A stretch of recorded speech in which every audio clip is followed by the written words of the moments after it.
Com os resultados da 7ª rodada do Cariocão 2025, o Volta Redonda e o Vasco seguem dividindo a liderança, enquanto que o Fluminense se afunda cada vez mais e o Botafogo e o Flamengo folgaram. E no final do vídeo eu explico essa tal folga aí do Flamengo e do Botafogo, porque eles não jogaram nessa 7ª rodada no Cariocão nesse final de semana, quando eles vão jogar. Mas antes vamos ao resumo dos outros 5 jogos. E essa 7ª rodada começou no sábado com um ótimo jogo entre o líder Volta Redonda e o vice-líder e único invicto no campeonato Vasco, lá no estádio Kleber Andrade em Cariacica, no Espírito Santo. Quando eu digo jogo bom, é porque foi bom mesmo, até mesmo no primeiro tempo que não saiu nenhum gol, mas não faltaram oportunidades. Já na segunda etapa o Voltaço abriu o placar com um gol contra do João Vitor.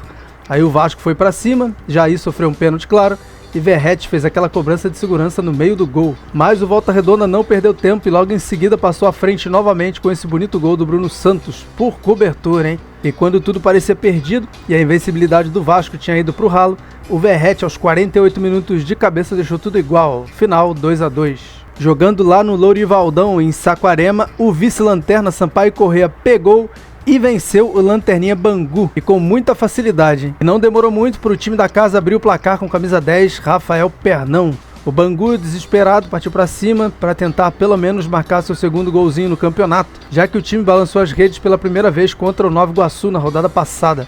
Mas quem marcou mesmo foi o Sampaio Corrêa, com o experiente capitão Elias, logo no comecinho do segundo tempo. O terceiro veio de pênalti, com direito à cavadinha marota do Max aos 30 minutos. Placar final, Sampaio Corrêa 3, Bangu 0. No luso brasileiro, o Nova Iguaçu se recuperou dos tropeços recentes e venceu a Portuguesa no estádio dela. De quebra entrou no G4, pelo menos por enquanto. O time da Baixada Fluminense começou levando uma pressão da Lusa no primeiro tempo, mas no segundo dominou completamente a partida. O gol da vitória foi marcado pelo Lucas Cruz, jogador que tem se destacado bem nesse Cariocão 2025. E foi um bonito gol, o segundo dele até aqui. Placar final, Portuguesa 0, Nova Iguaçu 1.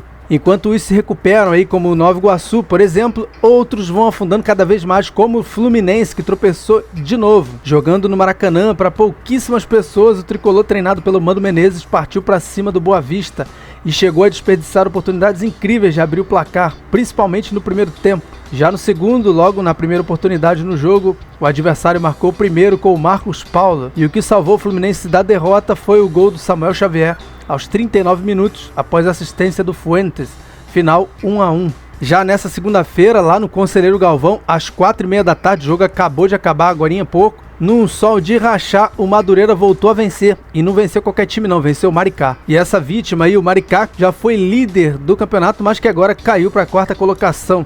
E o gol da vitória do time da casa foi marcado pelo capitão Marcelo de pênalti aos 18 minutos do segundo tempo. Placar final 1-0 para o Madureira. Mas essa 7ª rodada não acaba aqui, porque ainda falta um jogo, um clássico, um jogo daqueles, hein?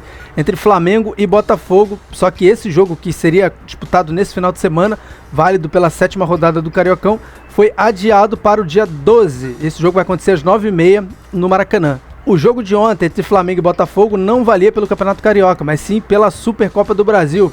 Botafogo campeão do Campeonato Brasileiro do ano passado e Flamengo campeão da Copa do Brasil também do ano passado, se enfrentaram lá em Belém e deu Mengão. Então, com esses resultados parciais, a classificação do Cariocão tá assim, ó. Lá na frente nada muda, só os pontos, porque o Volta Redonda, que tinha 12, foi para 13 e o Vasco, que tinha 12, também foi para 13.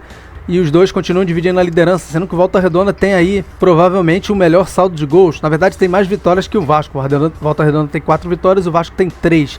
Só que o Vasco continua sendo o único time invicto até agora no Campeonato Carioca. Isso depois desse empate aí, um jogo muito bom lá em Cariacica. O Nova Iguaçu, com a vitória em cima da Portuguesa, voltou para o G4. Tinha tropeçado contra alguns times aí, principalmente contra o Bangu, Lanterna, também tropeçou com Boa Vista, os 2 jogos em casa. O Maricá, que já foi líder do campeonato por 4 rodadas, ou 5, se não me engano, caiu agora para a 4ª colocação, conheceu mais uma derrota agora para o Madureira. E aí, em quinto, a gente tem o Flamengo com 10 pontos, só que ainda falta um jogo, mas o jogo é contra o Botafogo, né?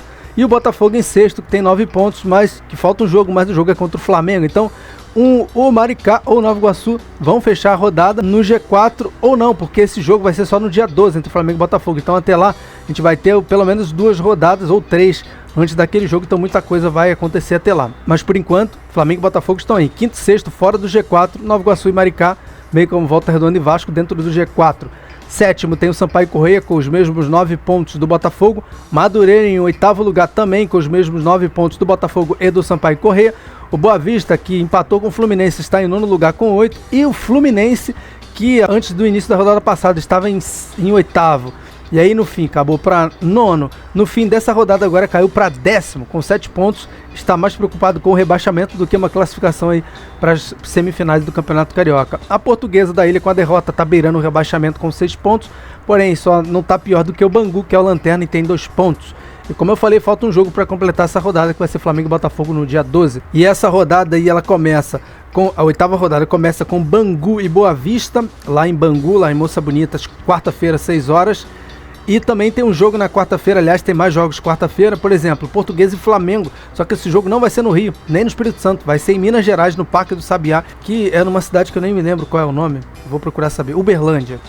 E aí também tem Vasco e Fluminense às 9h30, clássico, que não vai ser no Maracanã, não vai ser em São Januário. Esse jogo vai ser no Mané Garrincha, lá em Brasília. E aí na quinta-feira a gente tem um complemento dessa rodada com Madureira e Sampaio Corrêa no Conselheiro Galvão, também às 4 horas da tarde, exemplo do jogo de hoje. Ou seja, provavelmente vai estar aquele calor sinistro. E aí na quinta-feira também, só que às 9h15, temos Volta Redonda e Maricá no Raulino de Oliveira. É um jogo bem interessante, Volta Redonda líder do campeonato, com o Maricá que está aí em queda, está em quarto lugar, e vamos ver se o time vai permanecer, vai conseguir um bom resultado para permanecer no G4. Bem como o Nova Iguaçu, que na quinta-feira às 9h45, só que esse jogo vai ser lá em Bangu, no Moça Bonita. O Nova Iguaçu recebe o Botafogo em sexto, se o Botafogo vencer, aí eu não sei, também vai depender dos outros resultados, pode ser que feche a rodada aí no G4, né? Então, obrigado por ter assistido esse vídeo. Se gostou, como sempre te peço, dá um pause, deixa aquele like esperto. Também já se inscreva se você não conhece aqui o PFC, o Planeta Futebol Clube. Ativa o sino das notificações, fica ligado nas playlists, principalmente essas duas que eu vou deixar aqui como sugestão, hein? O Cariocão 2025 e também do Mundial de Clubes da FIFA Mundial de Clubes da FIFA, né? Que ali eu falo sobre todo tipo de Mundial de Clubes, tanto aqueles antigos quanto os mais novos, quanto a Copa Intercontinental também, famosa Copa Toyota, quanto aos polêmicos títulos aí do Palmeiras e do Fluminense, será que são reconhecidos ou não como campeões mundiais? E óbvio que tem vídeos ali falando sobre o Super Mundial de Clubes que vai acontecer esse ano, 2025, e assim que acabar o Cariocão, depois da final, o foco aqui do canal vai ser total voltado para esse Super Mundial de Clubes, que vai ter 3 times do Rio disputando esse torneio novo da FIFA lá nos Estados Unidos. Vou ficando por aqui, valeu e até a próxima.